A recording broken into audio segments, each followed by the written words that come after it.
Hey, today we are in Unit 4, Day 3, and we are going to be talking about 19th century society and what it looked like. So as we jump into this, we'll be talking more about like the culture of the United States and what that looked like, the early culture, and the creation of a republican culture within the United States. And again, that's not talking about political parties, but that's talking about the ideals of a republic and what that looked like as far as culture went like. So we're going to start by talking about what slavery in the United States looked like. So in early America, again, enslaved Africans would make up a third of Southern population in the early United States. And you will see that the Revolutionary War increased the cause for Black freedom. Again, we have talked about this kind of the paradox of the founding fathers pushing for independence and even drawing parallels to slavery, like the British enslaving people here, but kind of turning a blind eye to the actual practice of African American slavery. During the Revolutionary War, you'd have 30,000 Blacks that would flee from their owners during the war. Some would settle in Canada. Some would go back on ships over to Great Britain with the British Army. You would have African Americans that fought for the U.S. in Massachusetts and Virginia, and some that did so very, very heroically, helping out with the cause.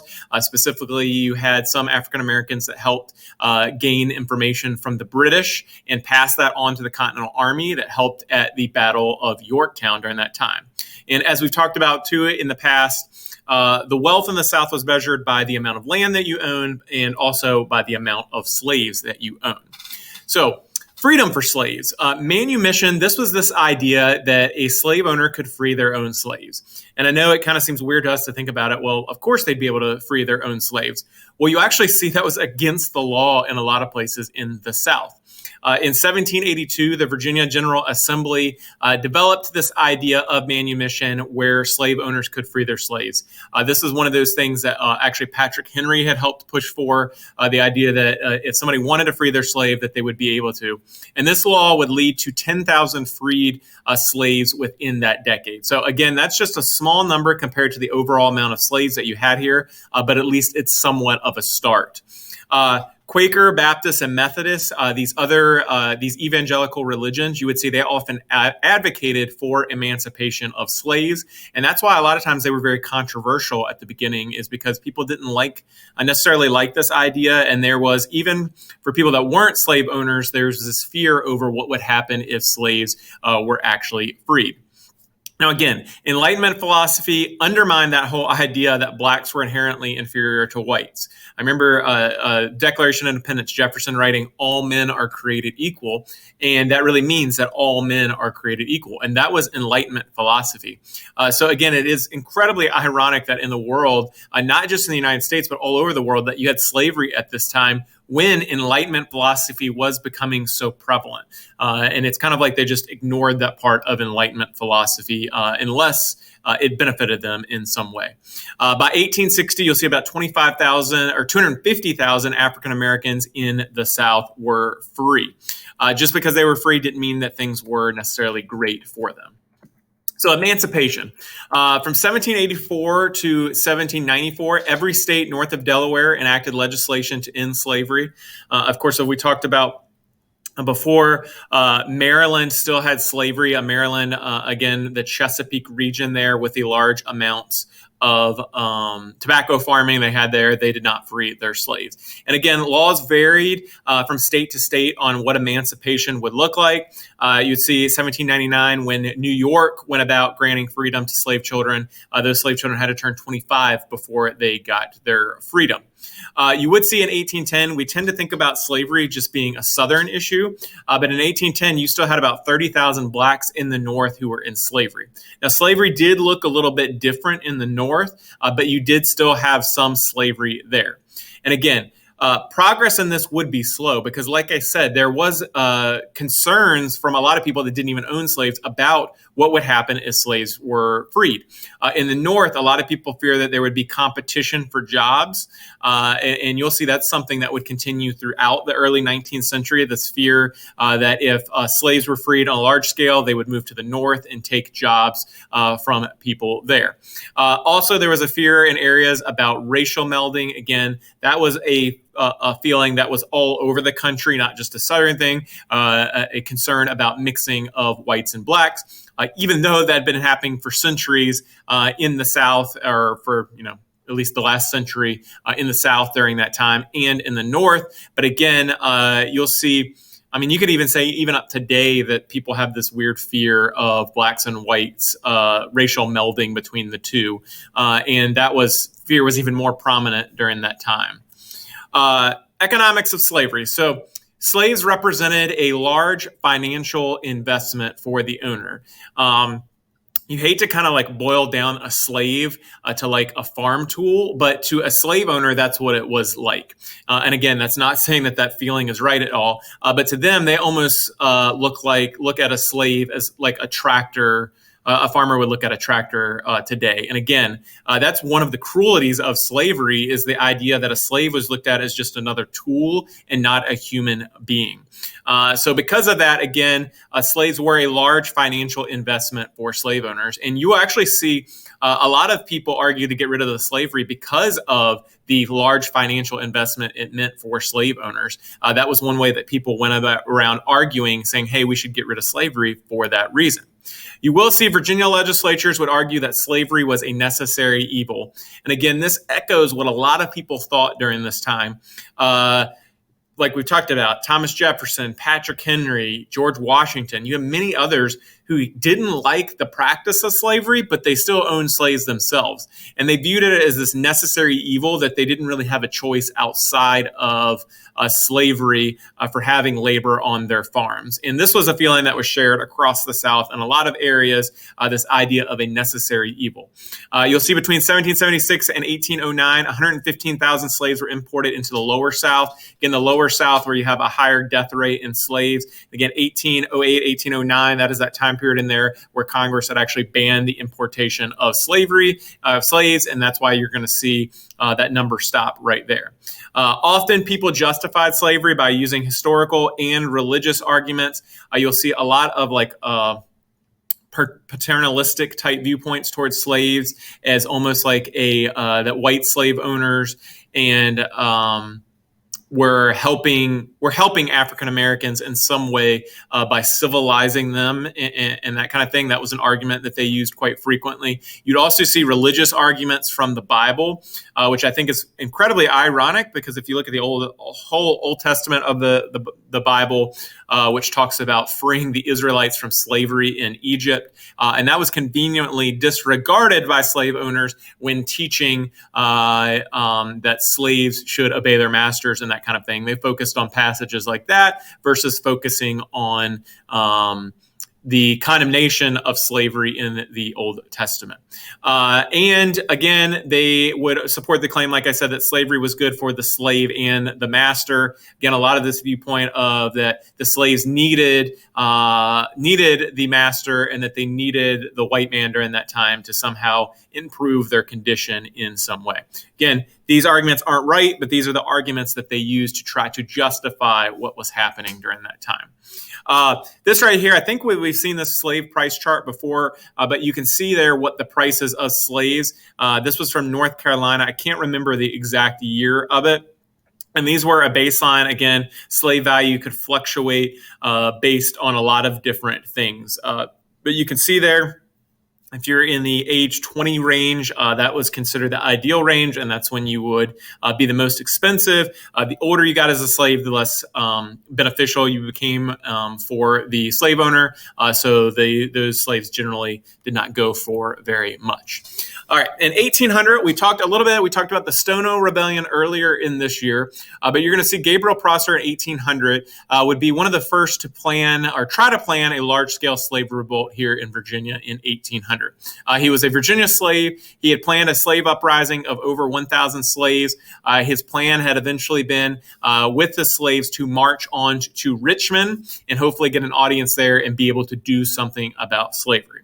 The plan would end up being thwarted.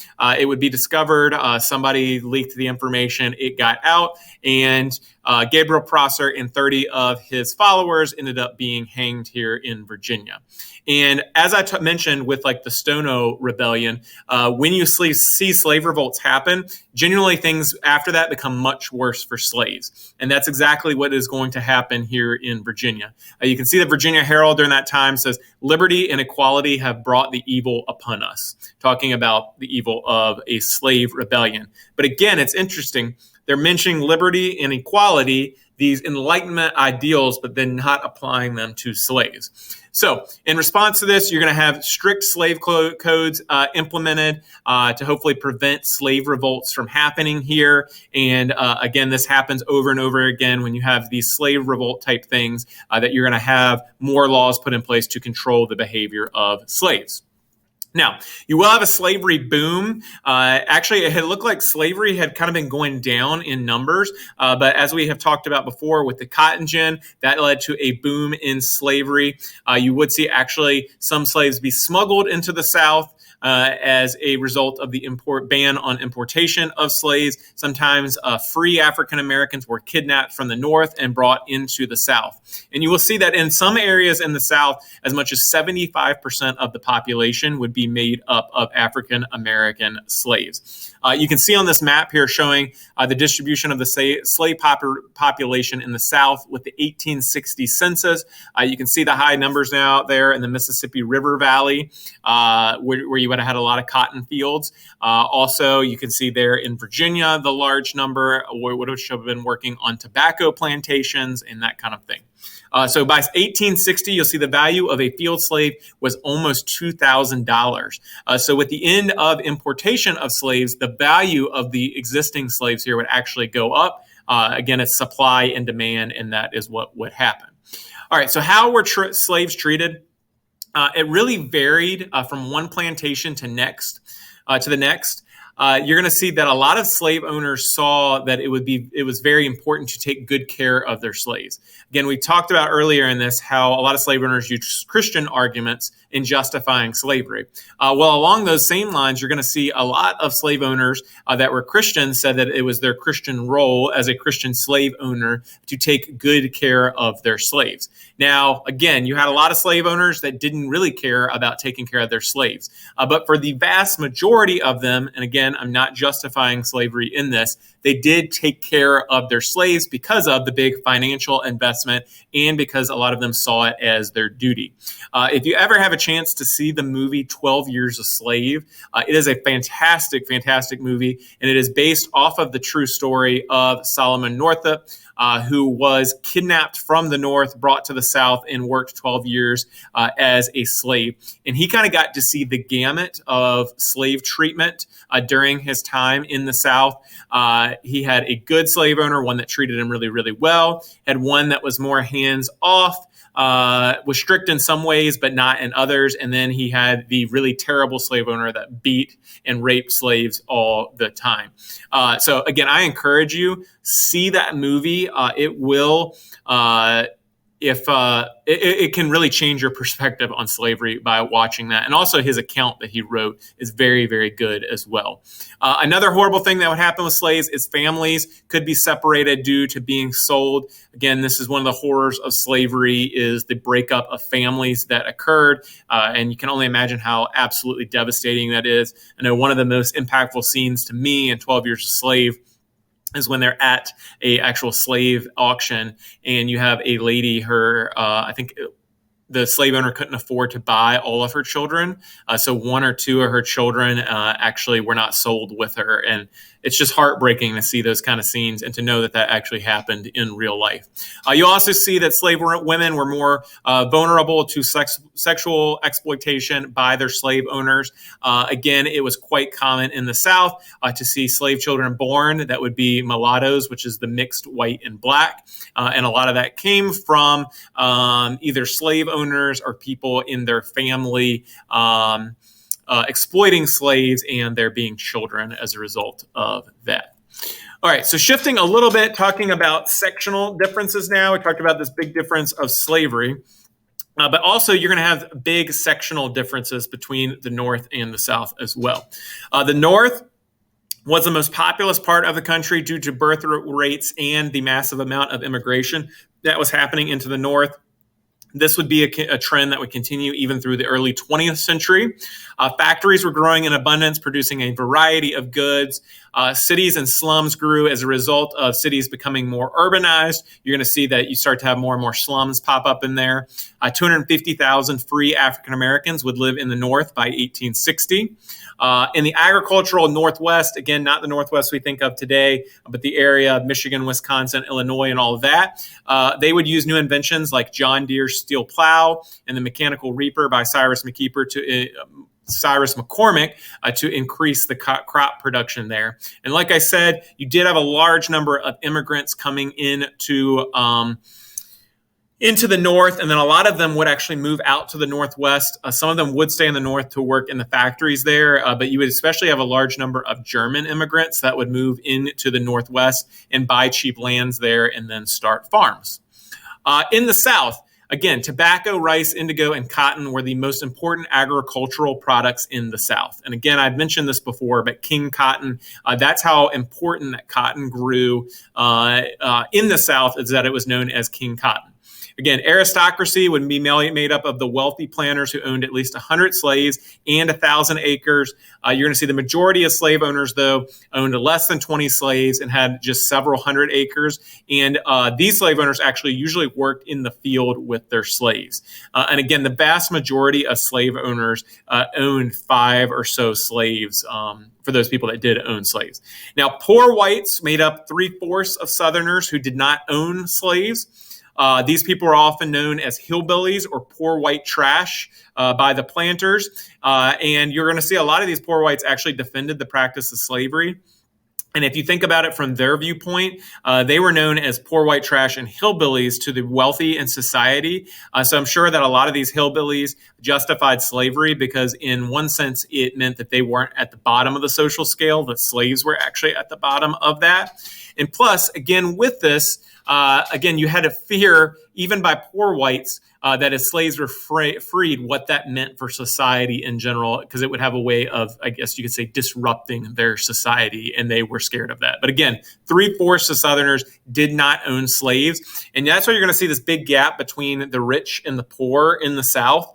And when we get to the Civil War, you're going to see that as far as the causes of the Civil War go, that a lot of, when you get to the votes for secession, a lot of the poor whites were not interested in the Civil War at all. And that's why you're going to see this big gap between cities like Richmond, and if you look at Virginia, and then Western Virginia, which would eventually become the state of West Virginia, this big gap on votes for secession there because of this difference between the rich and the poor here in the South.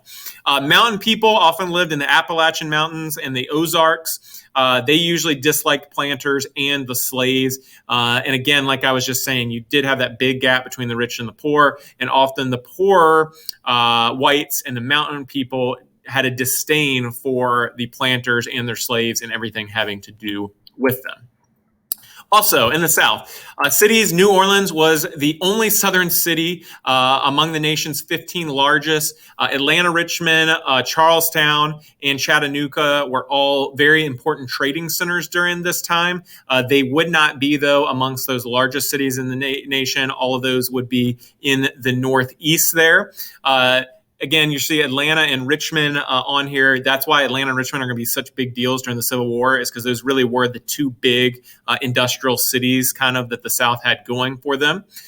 Chivalry in the South would be very, very important. The idea of personal honor and defense of women. Again, that was very, very, very important in the South. And I would argue even today, you'll see a lot of areas in the South still have that very chivalrous attitude concerning life.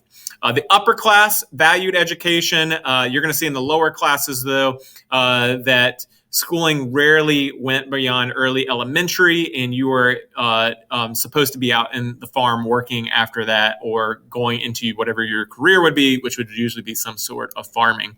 And these are attitudes also towards education in the South.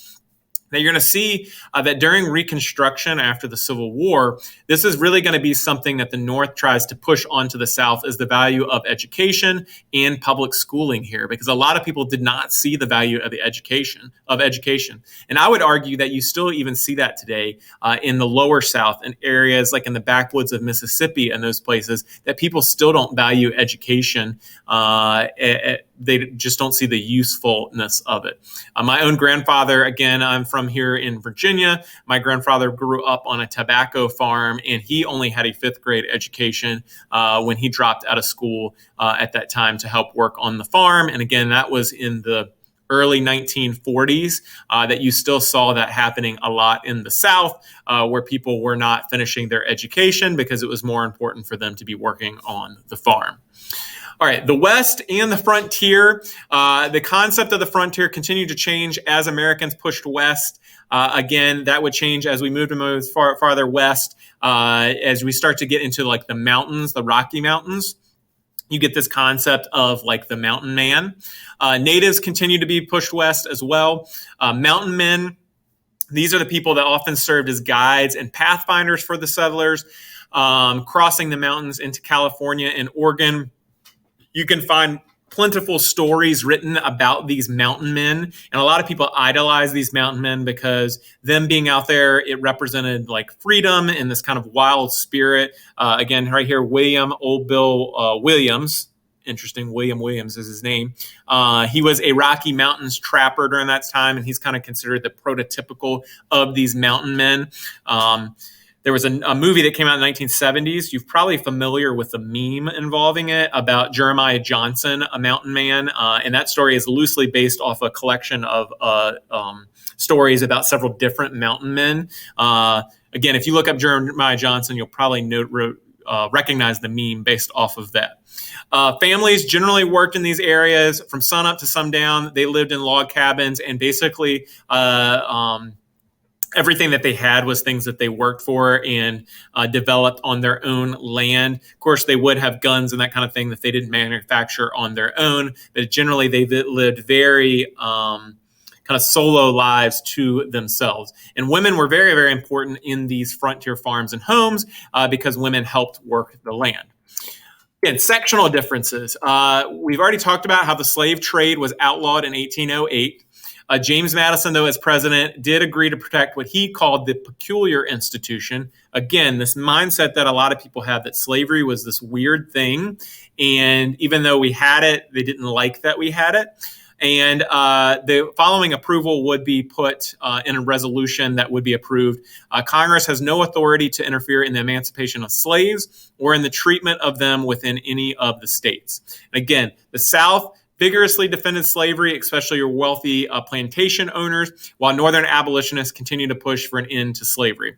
And Western expansion would only make this argument worse. And again, I want us to get away from the belief that everybody in the South was pro-slavery and everybody in the North was anti-slavery. That's just not the way that it was. As we've already talked about, in the North, you're going to find that most people are very ambivalent towards slavery. Even when we get to the Civil War, you're going to see a lot of people are very ambivalent, but you are going to have that very vocal minority of people who are vehemently against slavery, the abolitionists. The American Colonization Society, this represented an attempt to try to do something about the issue of slavery. Again, a lot of people had a fear of what would happen if just all slaves were freed. So in 1817, you'd have the American Colonization Society, promoted by Congressman and Senator Henry Clay, proposed the idea of emancipating slaves and then sending them back to Africa. And the fear was that a civil war would break out between blacks and whites. Now, this plan would be an absolute failure. It would only transport about 6,000 former slaves back to Africa. They would end up settling in the area of Libya. I have a professor friend that teaches African history at Longwood University in Farmville, and he said one of the great ironies of this is that some of these slaves actually went back to Africa and became slave owners in Africa. I guess that, that's all that they really knew. So they got back there and kind of implemented the same system. This plan, though, was an absolute failure. The black preacher, Richard Allen, he would state, "This is the land that we have watered with our tears and our blood. It is now our mother country." If you think about it, at this point, African Americans had been here for almost 200 years. So it was their land just as much as it was anybody else's. And so that's why a lot of them chose not to engage in this kind of scheme. And you'll see there will be similar attempts to this kind of thing later in history as well. Now we get to the Missouri crisis, 1819 to 1821. The state of Missouri, or what would become the state of Missouri, would apply for admission to the Union as a slave state. Of course, there was this concern in Congress and of the states of maintaining the balance of power between states, because the fear was that if Congress, that if you had more slave states than non-slave states, that slave states could somehow enshrine slavery in the Constitution and vice versa. So when Missouri applies for statehood, James Talmadge proposes a ban on the importation of slaves into Missouri and pushes for the emancipation of slaves in Missouri as a whole. This is called the Talmadge Amendment. Of course, this would be rejected by the Missouri representatives who said, hey, we want to join as a slave state. So the Northern majority in the House would respond by blocking the statehood of Missouri. And again, the North had the majority in the House because the Northern states did, because they are where the population centers was. Southern senators respond by saying, okay, Maine has applied to be a state. We will block the admission of Maine. So you have this stalemate here. And with the Missouri Congress, you're going to see three constitutional arguments that emerge. One, the principle of equal rights. Congress could not impose conditions on Missouri that it did not impose on other territories seeking statehood. So Missouri was arguing with this that, hey, you're putting this condition that we have to get rid of slavery, but you're not putting any conditions on Maine. So the principle of equal rights. Two, slavery fell under the sovereignty of state governments, that slavery was something that state governments should worry about, not the federal government. And then third, Congress had no authority to infringe on the property rights of slaveholders. And again, at this point in history, slaves were seen solely as property, not really as human beings. And as property, they said, hey, government can infringe on people's property rights and say what they can do with their property. So to avoid issues, you're going to see that Henry Clay would craft what becomes known as the Missouri Compromise. The Missouri Compromise is going to have two big things in it. One, Maine would be allowed to enter as a free state and Missouri as a slave state. This is important because you would keep that balance of power between the slave and the free states. And then to hopefully avoid later issues, a east-west line would be drawn at the 3630 line. You can see on the map there. And it said any states that entered above the line, except for Missouri, it was excluded because it was part of this deal in the other way. Any states entered above that would be free. Any states below that would be slave states. And again, this is only through the Louisiana Purchase because that's all the land that the United States officially owned at that point. And this is an agreement both sides would both agree on. And it would actually work for about 30 years, but you're still going to see that Americans are torn between the feelings of nationalism and sectionalism. And again, at this point in history, many Americans did not really view themselves first as Americans. They viewed themselves first as from the state that they were from. I'm a Virginian, then an American. Today, we tend to have the viewpoint of first an American, then a Virginian. They didn't have that viewpoint back then. You will see that with this, Thomas Jefferson is going to be amongst the many people that is very critical of this Missouri Compromise. And he wrote his famous Fire Bell in the Night, saying that this awoke him like a fire bell in the night. Because he said, basically, once you start drawing these geographical distinctions between the country, that is going to lead to basically sectional division within the country. And in his letter, he basically predicts that in the future that this could come to war, which we do know in 1861, it finally would come to war with the Civil War. So there was, again, justifiably some big concerns over this. So culture in early America, again, capitalism, Republican state legislatures promoted banking and commerce in the U.S. And beginning in 1800, you're going to see that the per capita income of Americans would rise 1% for 30 years. High profits were made as a result of the French Revolution and people selling their goods to them. John Jacob Astor, which the Astor family would go on in American history to be wealthy for for several generations. In fact, you're going to see a member of the Astor family that actually dies in the sinking of the Titanic. They become the nation's first millionaires. Again, you're going to still have the bank during this time early on. First Bank of the U.S., again, issued notes and made commercial loans. In 1811, again, the bank's charter would expire and would not be renewed. Remember who was in power at that time? The Republicans. James Madison is president, and that is why the bank charter would not be renewed. You will see that state legislatures then at this point start to create their own banks, which oftentimes were very shady operations. But this is what they put in place of how they were doing things before. All right, so that brings us to the Panic of 1819, which would be caused by these state banks and also a 30% drop in world agricultural prices. And this was the first taste of a business cycle for any Americans. And if you look at American history as a whole, you're going to see our economy has ups and downs, ups and downs, ups and downs. That's just the nature of our type of economy.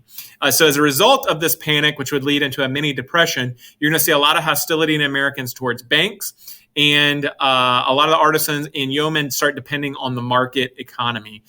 So again, this first taste of this, you're going to see the government in this doesn't really do a lot to solve the Panic of 1819, which we'll see later on that presidents really warn, especially like Calvin Coolidge, that in these down cycles that the government really needs to keep its hands out of it because they just tend to make things worse.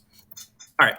Manufacturing networks. Again, you're going to see merchants would buy raw materials, hire farm families to process them. They would then be sold usually on a regional basis, not usually nationally. You can see there all the different products that were sold throughout New England and the South. You start to see water power really take over with dams and other types of machinery created, harnessing water power, which meant production could be a little bit faster. Farming, you're going to see that farming families start moving from just subsistence farming, providing for themselves, to raising livestock for sale on a more large-scale basis so that they could send it throughout the region that they lived in. So meat, butter, cheese, wool, that kind of stuff became very much a booming business as people were producing not just for themselves, but also to sell out and make money. So what would be the result of this manufacturing? The environment, of course, you're going to have lots and lots of trees cut down as people start to make more farmland. You'd also have dams, which alter the flow of rivers, which would affect fish. Parents and children were often working very long hours, and the self-sufficiency of families was reduced. Think about it today. How many people have their own garden or grow their own crops in their backyard? Not very many. And you're going to see that starts to happen during this time because no longer are you required to do that. If you can just buy the products from somebody else, you don't have to have your own farm and your own garden and that kind of thing. All right, transportation.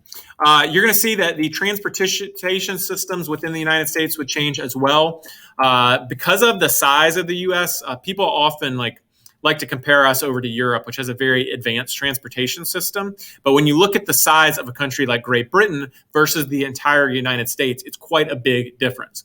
So you're going to see at the beginning here, water transportation would be the quickest and cheapest way to ship goods. Most communities, though, were not based near water, so that would be an issue with that. There was a lot of dredging of rivers to make them navigable, and canal construction boomed during this time. The most famous example you have of that is the Erie Canal in northern New York, which was made to connect central and west New York to the Hudson River, which then connected it with New York City and the Atlantic Ocean. Even here in Virginia, you'd have a lot of canals being built.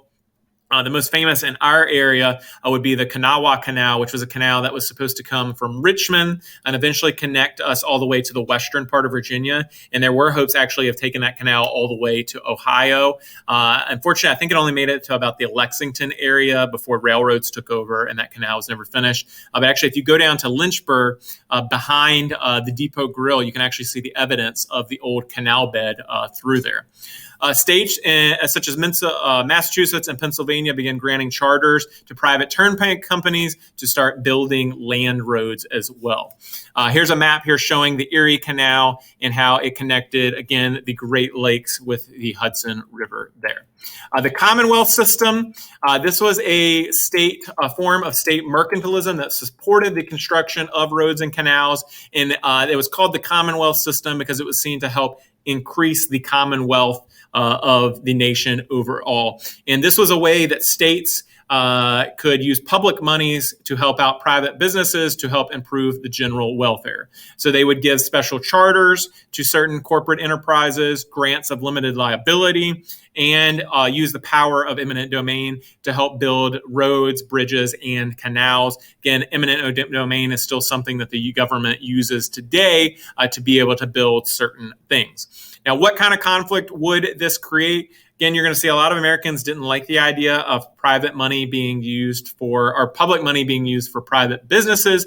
But in this sense, a lot of government officials that were doing this kind of thing saw that it benefited the greater good to have these roads and canals.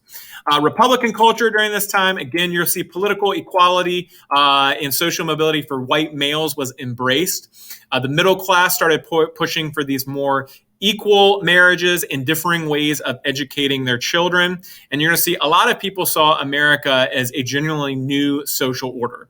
Here you have this quote from a French gentleman who said, "No aristocratical families, no courts, no kings, no bishops." And again, this idea of the strength of a middle class and the idea of equality amongst all the classes, even though that wasn't the case in all situations, like we talked about the South. But a lot of people from the outside looking in said, overall, as a country, the United States is this beacon of equality amongst the classes and people not being treated differently based on their class. All right. Men, again, social status often based upon financial success.